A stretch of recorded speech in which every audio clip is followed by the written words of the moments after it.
ये वो मार्ग नहीं था बलि जो मेरे भक्त प्रहलाद ने चुना था। ये तो हिरण्यकशिपु की प्रवृत्ति का मार्ग था, जिसके दमन चक्र को रोकने के लिए स्वयं मुझे नरसिंह अवतार धारण करना पड़ा था। जब तुम उस मार्ग पर अत्यधिक आगे बढ़ चुके थे बलि, तब तुम्हें अपनी भूल का आभास अवश्य हुआ था, परंतु तब तक तुम स्वयं उस मार्ग से लौटकर नहीं आ सकते थे।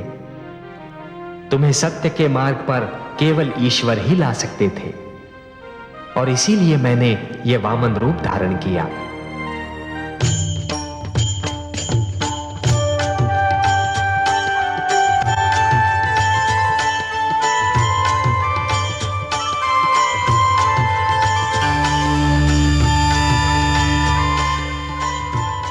प्रणाम माता, आपकी जय हो। आयुष्मान भव वत्स। सर्वेश्वर तुम्हें बता देना चाहते थे कि जिस प्रकार दीपक ये जान लेता है कि सूर्य प्रकाश में उसके अस्तित्व का कोई महत्व नहीं और वो बुझ जाता है, उसी प्रकार प्राणी को भी ये जान लेना चाहिए कि ईश्वर की शक्ति के समक्ष उसका कोई महत्व नहीं और उसे उसके आगे सिर झुका देना चाहिए। अब यह लक्ष्य पूरा हो चुका है, तुम्हें सत्य का ज्ञान हो चुका है। मेरा सिर झुक चुका है माते, और इसीलिए हम दोनों तुमसे अत्यंत प्रसन्न हैं। हे बलि, तुमने दान दीक्षा का एक ऐसा उदाहरण दे दिया है जो समस्त संसार के रहते भुलाया नहीं जा सकता। वत्स, तुमने अपनी प्रजा को न्याय दिया, परिवार को स्नेह दिया। बस एक भूल की तुमने, अपने क्रोध में अपनी सीमा भूल गए। बलि, जीवन का महानतम लक्ष्य सीमाओं का निर्धारण ही तो है। मैं तुमसे अपार स्नेह करती हूं। मैंने अपनी कृपा से तुम्हारे लिए भंडार का मुख खोल रखा था, क्योंकि तुम धन का सदुपयोग कर रहे थे। अब मेरा लक्ष्य पूर्ण हो चुका है और मैं तुम्हें क्षमा भी कर चुका हूं। अब मुझे क्षीर सागर लौटना है, परंतु जाने से पहले मैं तुम्हें तुम्हारा राज्य लौटा रहा हूं वत्स। यदि इसके अतिरिक्त भी तुम्हारी कोई और इच्छा हो तो व्यक्त करो, उसकी पूर्ति करने में मुझे आनंद ही होगा। केवल एक ही इच्छा है प्रभु, मैं नित्यदिन आप दोनों के दर्शन करना चाहता हूं। भोर भय जब मेरे नेत्र खुलें तो मैं आप दोनों को अपने समक्ष देखना चाहता हूं। तथास्तु। मैं तुम्हें वचन देता हूं वत्स कि जब तक तुम जीवित रहोगे, नित्य प्रातः मुझे अपने द्वार पर उसी तरह उपस्थित पाओगे जिस प्रकार तुम्हारे द्वारपाल रहते हैं। मैं तो सदैव तुम्हारे साथ हूं। तुम मेरे लाडले हो, सदैव मेरा आशीर्वाद तुम्हें प्राप्त रहेगा। जगदीश्वर, आपकी जय हो। हे माता, आपकी जय हो।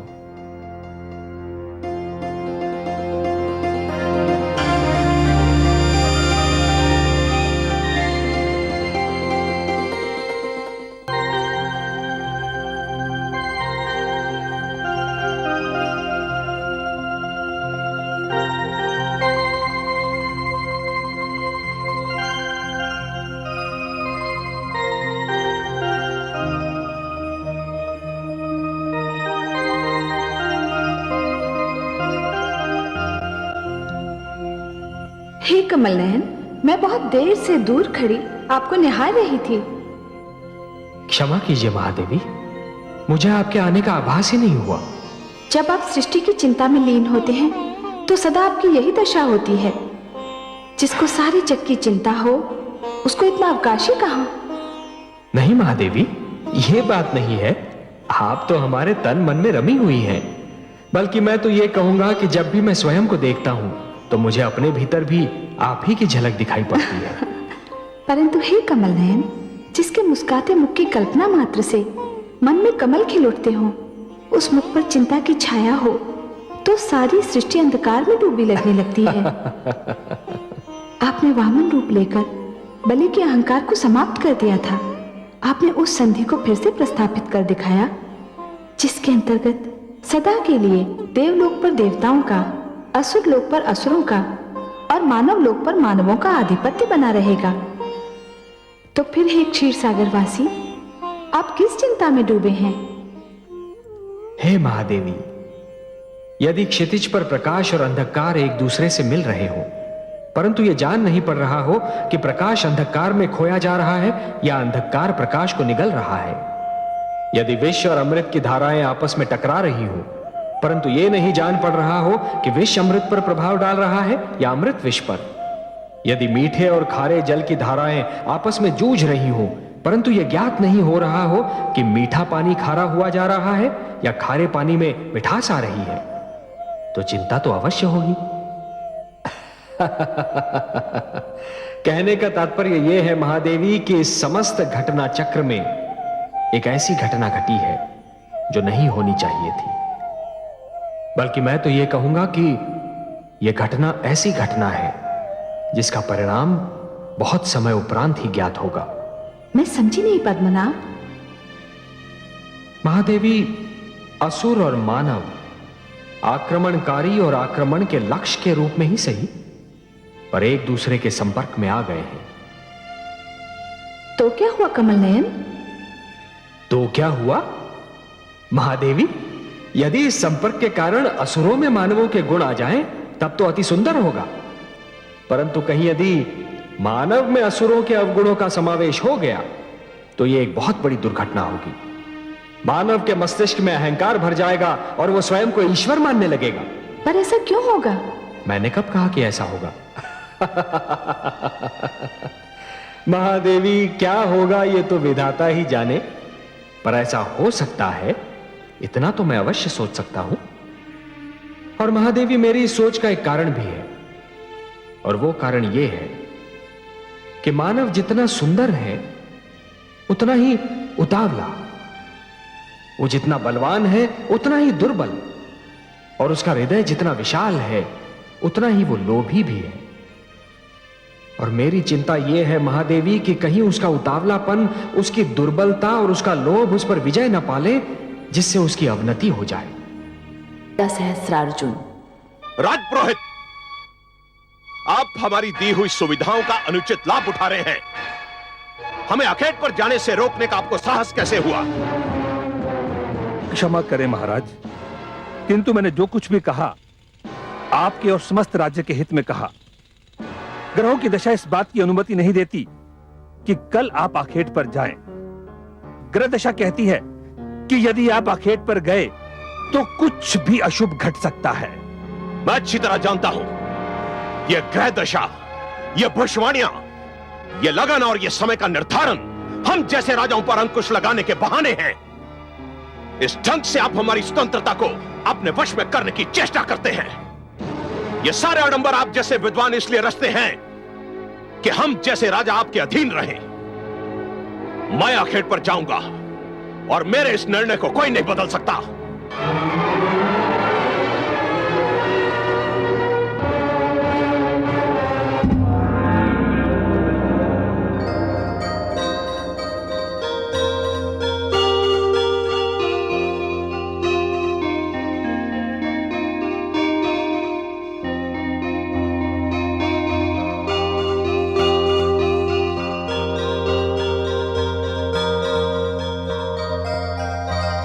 महारानी की जय हो। राजपुरोहित उपस्थित होना चाहते हैं। इतनी प्रातः? अभी तो सूर्योदय ही हुआ है। वे कहते हैं कि आपसे मिलना अत्यंत आवश्यक है। ठीक है, उन्हें बिठाओ, मैं अभी आती हूँ। जी महारानी।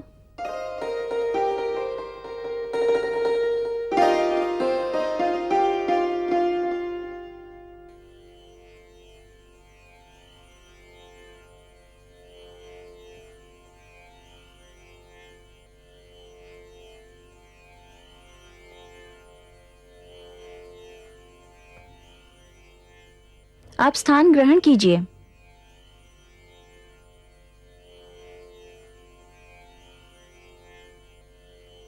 प्रणाम महारानी। प्रणाम। इतने सवेरे कष्ट देने के लिए क्षमा चाहता हूं महारानी। दासी कह रही थी कि कोई अत्यंत आवश्यक कार्य है आपको। हाँ महारानी। तो फिर कहिए। महाराज सहस्त्र अर्जुन आज आखेट पर जा रहे हैं। ये तो कोई नई बात नहीं है राजपुरोहित जी, और ना ही मैं इसे इतनी आवश्यक सूचना समझती हूँ जिसके लिए सूर्योदय होते ही किसी को कष्ट दिया जाए। कष्ट देने के लिए एक बार फिर क्षमा चाहता हूं महारानी, किंतु अति आवश्यक कार्य यह बताना था कि महाराज का आज आखेट पर जाना उचित नहीं। क्यों? क्योंकि ग्रहों की दशा उत्तम नहीं है। ये बात आपने महाराज सहस्त्रार्जुन को नहीं बताई? बताई थी, किंतु किंतु क्या?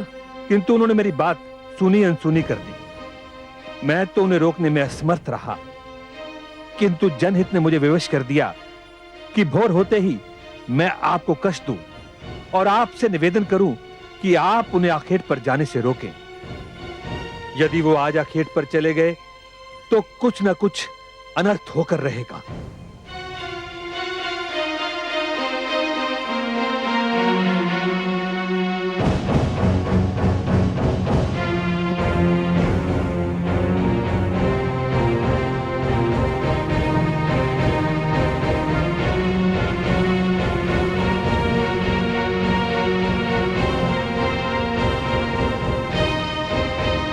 महारानी पधार रही है।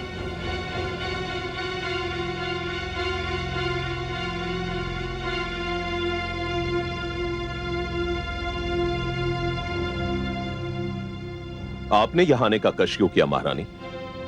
हम आखेट पर जाते तो आपसे मिलकर ही जाते। मुझे इसलिए आना पड़ा महाराज कि मैं नहीं चाहती कि आज आप आखेट पर जाएं। क्यों? समझ गए। हमारे राजपुरोहित तो हमें वश में कर नहीं सके, इसलिए हमें वश में करने के लिए उन्होंने आपका आश्रय लिया। राजपुरोहित का कहना है कि आज ग्रह दशा उत्तम नहीं है। आप भी किन की बातों में आ गई महारानी? इन राजपुरोहितों ने अपनी महत्ता जताने के लिए ये सब आडंबर रच रखे हैं। ग्रह दशा, शुभ घड़ी, उत्तम लग्न, ना ही इन बातों की कोई महत्ता है और ना ही इन ढोंगियों की। ठीक है, तो इसे मेरी ही विनती जानकर मान लीजिए और आखेट पर मत जाइए। आप अच्छी तरह जानती हैं महारानी कि मैं आपकी बात कभी नहीं टालता, परंतु मुझे खेद है कि मुझे आपकी बात टालनी पड़ रही है। जिन अतिथियों को मैंने निमंत्रण दिया है वो क्या सोचेंगे? और अब तो मुझे यह सिद्ध करने के लिए जाना होगा कि यह केवल ढोंग है। राजपुरोहित जैसे व्यक्तियों की बातों में ना कोई तर्क है और ना ही कुछ सत्य है।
कौन है तू बालक? मैं ऋषि जमदग्नि का पुत्र कलश हूँ। तो हमारा मार्ग रोक के क्यों खड़ा है? हट जा सामने से। मैंने आपका मार्ग नहीं रोका, आप मेरे मार्ग पर आ गए हैं। देखते नहीं इस पद पर हमारा आश्रम है क्षमा कीजिएगा, अभी तक मुझे आपका परिचय नहीं मिला। क्या तुमने हमें नहीं पहचाना? पहचान लिया होता तो आपको परिचय देने का कष्ट क्यों देता? ऋषि पुत्र हो ना, इसीलिए अपनी सीमाओं का उल्लंघन करते तुम्हें भय नहीं लगता। मैं तुम्हें छोटा बालक समझकर क्षमा करता हूं। हम महेशमती नरेश महाराज सहस्त्रार्जुन हैं। प्रणाम महाराज, बड़ी प्रसन्नता हुई आपके दर्शन करके और आपका नाम जानकर। सुना है तुम्हारे पिता के आश्रम में बड़े सुंदर मृग समूह हैं। आपने ठीक सुना है महाराज। हम उनके आखेट के लिए यहाँ आए हैं। आप यहीं ठहरिए, मैं पिताश्री से पूछ कर आता हूँ कि आप अंदर आ सकते हैं या नहीं। रुक जाओ पुत्र। इससे पहले कि तुम्हारे मुख से महाराज सहस्त्रार्जुन के लिए कोई शाप या अपशब्द निकले, मैं इनसे कुछ पूछना चाहता हूं। महाराज, आपने मेरे पुत्र पर प्रहार क्यों किया? उसे यह जताने के लिए कि राजा से प्रश्न नहीं किया जाता, राजा का मार्ग नहीं रोका जाता। इसका यह साहस कि हमसे कहे कि हम आश्रम में तभी जा सकते हैं जब आप इसकी अनुमति दें। क्या शिष्टाचार यह नहीं कहता महाराज कि किसी के घर में प्रवेश करने से पहले उसकी अनुमति ली जाए? घर? जिस धरती पर यह घर बना है वो धरती हमारी है, यह पूरी धरती हमारी है। इसलिए इस धरती पर जो भी वस्तु बनी है वो हमारी है। मानव तो धरती का क्षणिक स्वामी होता है महाराज, क्षणिक स्वामी। धरती का प्रथम और अंतिम स्वामी ईश्वरी है। आपसे पहले भी इस धरती के स्वामी कई आए और आकर चले गए, और आपके उपरांत भी कई आकर चले जाएंगे। क्या हुआ स्वामी? क्या हुआ स्वामी? अपने पुत्र को देखो। पुत्र? पुत्र तुम्हें घायल किसने किया? महाराज सहस्त्रार्जुन, मेरी प्रार्थना है कि आप यहां से लौट जाएं। और यदि मैं आपकी विनती अस्वीकार कर दूं तो फिर जो कुछ भी होगा उसका उत्तरदायित्व मुझ पर नहीं होगा। देखिए ऋषिवर, मैं यहां आखेट करने आया हूं और आखेट करके ही जाऊंगा। आप में इतना साहस, इतना बल नहीं कि आप मेरा मार्ग रोक सके। अन्याय को रोकने के लिए शारीरिक बल और शक्ति की आवश्यकता नहीं होती महाराज, उसे नैतिक शक्ति से भी रोका जा सकता है, और मैं इसी साधन से आपका मार्ग भी रोक लूंगा। शिष्यों, धरती पर लेट जाओ।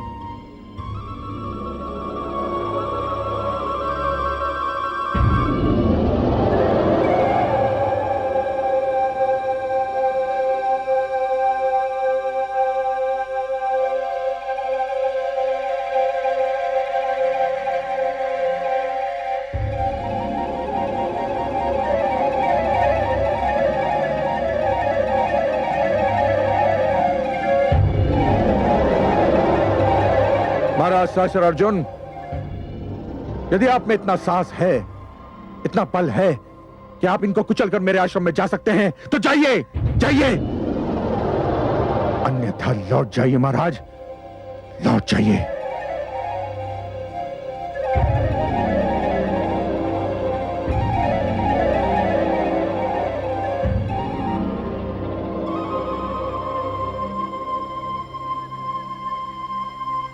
चलो।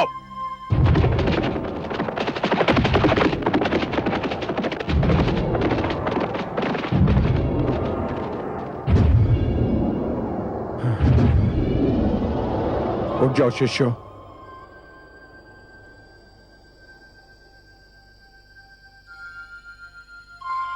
आओ पुत्र।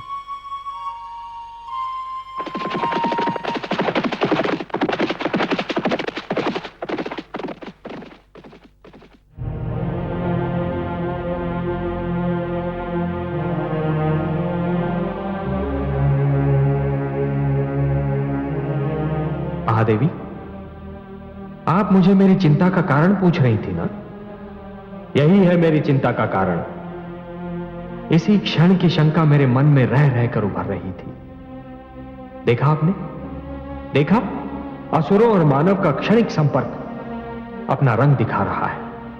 हाँ कमल नयन, मैं बड़े दुख से देख रही हूँ कि जिस मानव को फांस भी चुभे तो आप व्याकुल हो जाते हैं, जिस मानव को तनिक भी कष्ट हो तो आपकी योग निद्रा तक टूट जाती है, वही मानव आज ये भूलकर अपनी तेज, अपने यश और अपनी शक्ति पर इतरा रहा है।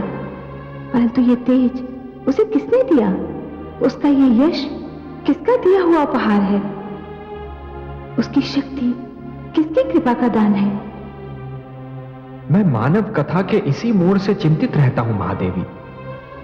मानव जब इतना दुर्बल हो जाता है कि हर दुर्बलता उस पर विजय प्राप्त कर लेती है, तो वो अहंकार का आधिपत्य स्वीकार कर लेता है। महादेवी, जब दिन डूब जाता है और अंधकार छा जाता है, तो हर वो वस्तु जो प्रकाशमान थी अंधकार में लुप्त हो जाती है। महादेवी, वो वस्तु होती अपने ही स्थान पर है, परंतु केवल अंधकार के कारण दिखाई नहीं देती। उसी प्रकार जब मानव मस्तिष्क में अहंकार का आधिपत्य जम जाता है महादेवी, तो मानव अपनी ही सीमाओं को लांघ जाता है। वो जिन नियमों का पालन कर रहा था, वो नियम भी कहीं खो जाते हैं। ये सीमाओं का उल्लंघन और नियमों का भूल जाना एक दुखद कथा का आरंभ होता है महादेवी। हे कमल नयन, मानव आपको दुख दे रहा है, इसमें उसका कोई भला नहीं। बड़ा दुखद होगा वो दिन जब आपको मानव के विरुद्ध कोई पग उठाना पड़ेगा। यही भय मुझे भी लग रहा है महादेवी, यही भय मुझे भी लग रहा है। मैंने सदैव मानव की रक्षा की है, उसे कृपादान दिया है, पर लगता है कि मानव उन्हें भूल रहा है। महादेवी, आप जानती हैं कि मानव के दुख की गाथा कहां आरंभ होती है? जब मानव मानव से टकराता है, जब वो मानवता को भूलकर दूसरे मानव का शत्रु बन जाता है। हे प्रभु, इसमें आपकी क्या भूमिका होगी? महादेवी, आप सदैव मुझे दोषी के विरुद्ध और निर्दोष के साथ ही पाएंगी, अत्याचारी से दूर और दुर्बलों के साथ ही पाएंगी। यही होता रहा है और यही होता भी रहेगा।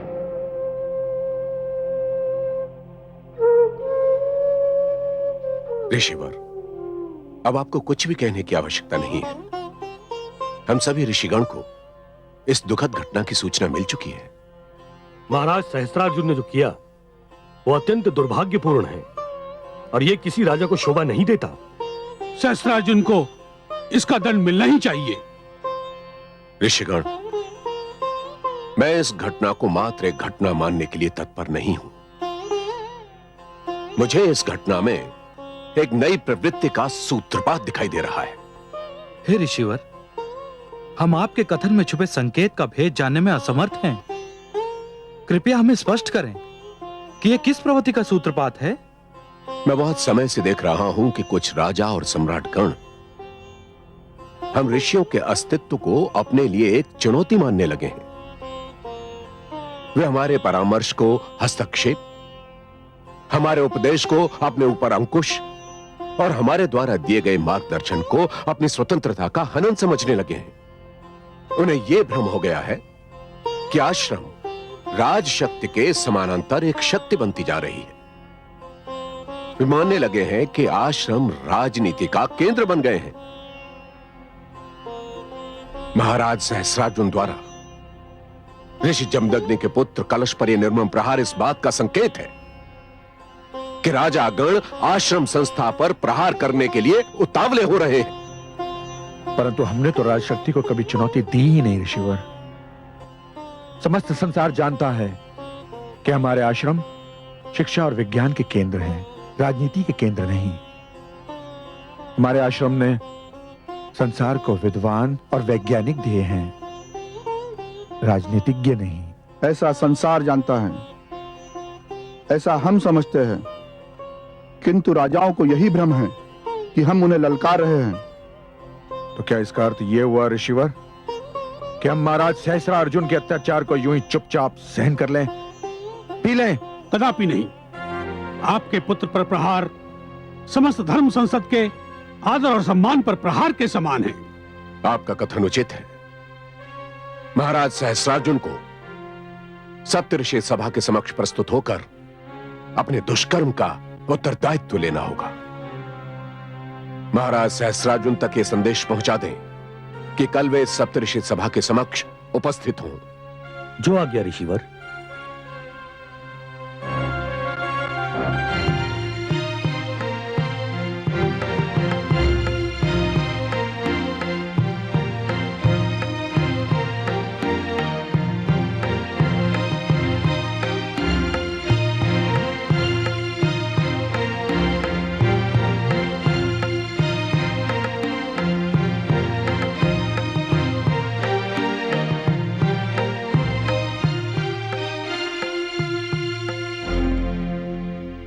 आप तो अकारणीय भयभीत हो रहे थे राजपुरोहित जी।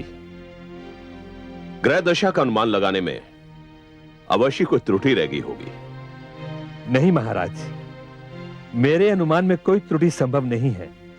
हमें तो कुछ भी नहीं हुआ राजपुरोहित जी। जिस प्रकार सुकुशल हम अखेट पर गए थे, उसी प्रकार सुकुशल हम अखेट से लौट भी आए हैं। क्षमा करें महाराज, किंतु दुर्घटनाएं अपने आने की सूचना नहीं देती। जब वो अचानक सामने आ जाती हैं, तभी उनके अस्तित्व का ज्ञान होता है। यह जानना बहुत कठिन है महाराज कि विदा होने वाले पल के स्थान पर जो नया पल आएगा, वो जीवन में क्या संदेश लेकर आएगा। मैंने जो कुछ भी कहा था, उसका स्रोत एक विज्ञान है, इसलिए उसका परिहास करना उचित नहीं है महाराज।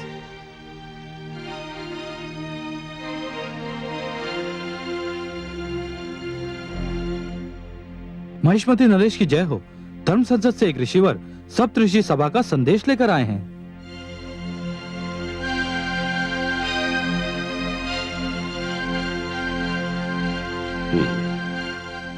संदेशवाहक को आदर सहित उपस्थित किया जाए। जो आज्ञा महाराज।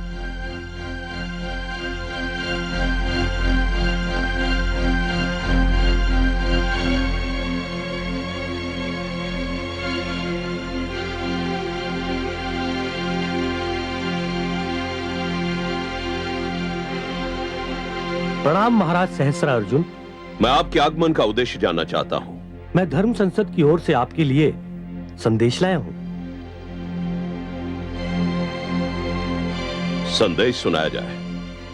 धर्म संसद ने इच्छा प्रकट की है कि महिष्मती नरेश कल प्रातः उसके समक्ष उपस्थित हों। इस इच्छा का कारण भी बताया जाए। क्षमा राजन, कारण के विषय में मैं कुछ भी कहने में असमर्थ हूं। और यदि मैं धर्म संसद की इच्छा का आदर करना अस्वीकार कर दूं तो? नहीं महाराज, नहीं। ऐसा कोई भी निर्णय लेना सर्वथा अनुचित होगा। यदि सप्तर्षियों ने इच्छा व्यक्त की है तो हमें ऋषियों की इच्छा से आदेश की दुर्गंध आ रही है, और हम नहीं चाहते कि ऋषि हमें आदेश दें। इसलिए जाकर कह दो ऋषियों से कि हमें उनका निमंत्रण स्वीकार नहीं है। जैसी महाराज की इच्छा, परंतु मेरा एक परामर्श है कि इस प्रकार का कोई निर्णय करने से पहले आप अपने महामंत्री व अन्य सामंतों से विचार विमर्श अवश्य कर लें। प्रणाम। ठहरिए ऋषिवर, ठहरिए। महाराज, धर्म संसद का तिरस्कार बुद्धिमता न होगी। धर्म संसद के निमंत्रण पर न जाना रोष का कारण बन जाएगा। आप कहना क्या चाहते हैं? प्रजा धर्म संसद का बहुत आदर करती है। यदि धर्म संसद का अपमान हुआ तो प्रजा विद्रोह भी कर सकती है। आप जाइए ऋषिवर, महाराज धर्म संसद के समक्ष अवश्य प्रस्तुत होंगे। प्रणाम। आपने ये अधिकार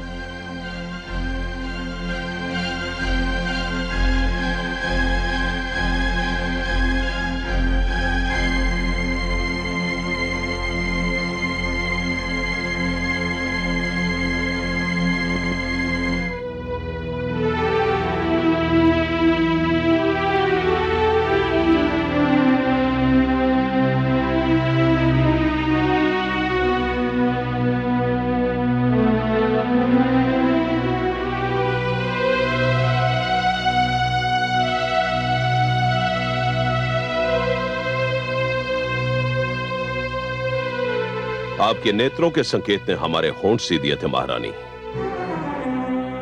इसलिए हम कुछ कह नहीं सके। परंतु हमारी ओर से धर्म संसद का निमंत्रण स्वीकार करना हमें अच्छा नहीं लगा। क्षमा करें स्वामी, परंतु उस समय आप आवेश में थे और आवेश में लिए जाने वाले निर्णय बहुधा हानिकारक सिद्ध होते हैं। हम राजा हैं महारानी, और इस धरती के बहुत बड़े क्षेत्र के स्वामी हैं। इस क्षेत्र पर हमारा आधिपत्य है, हमारा राज्य है। इस क्षेत्र में रहने वाले समस्त प्राणी हमारे आदेश का पालन करते हैं। ऋषि भी इसी क्षेत्र के वासी हैं, उन्हें भी हमारे आदेश का पालन करना चाहिए। हम उनके आदेश का पालन क्यों करें? स्वामी, ये सत्य है कि ऋषिगण भी इसी क्षेत्र के वासी हैं, परंतु ये भी सत्य है कि हम जिस जीवन प्रणाली को मानते हैं उसमें ऋषियों का एक विशेष स्थान है।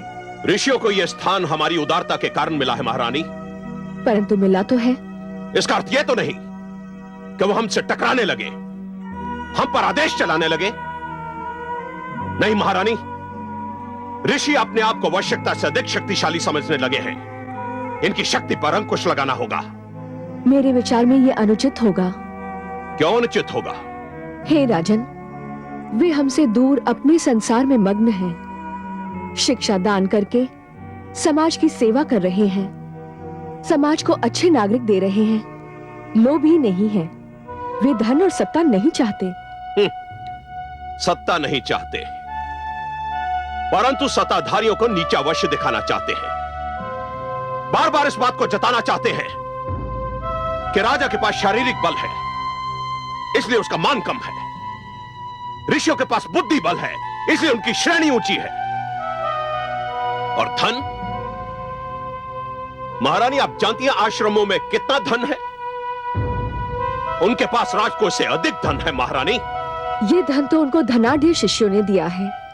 वे तो शिक्षा के लिए शुल्क भी नहीं लेते। आप कुछ भी कहें महारानी, मेरा वहां जाने को मन नहीं करता। परंतु बुद्धिमता की यही मांग है।